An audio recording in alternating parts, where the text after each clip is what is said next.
suporta-subaybay at gabay ng magulang ang kailangan. Maaaring may masiselang tema, lengguwahe, karahasan, sexual, horror o droga na hindi angkop sa mga bata.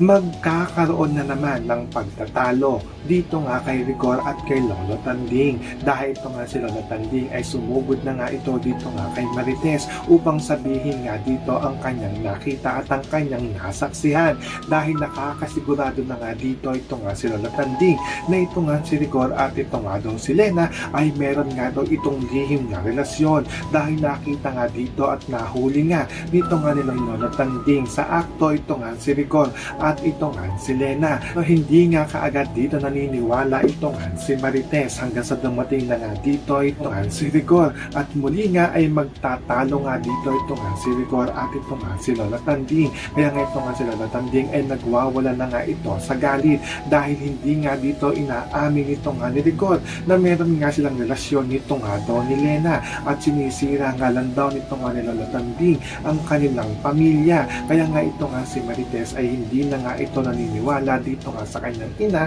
na ito nga si Lola Tanding. Kaya naisipan na nga lang magtungo nito nga ni Lola Tanding dito nga daw sa police station upang isumbong nga dito ang ginagawa nito nga daw ni Rigor at nito nga daw ni Lena. Pero pipigilan nga siya dito nito nga ni Rigor. So pakakaabangan nga natin dito ang matinding pagtatalo nito nga ni Rigor at ito nga si Lola Tanding. Yan ang ating mga pakakatutukan at pakakaabangan dito nga lang sa FPJ's Batang Quiapo.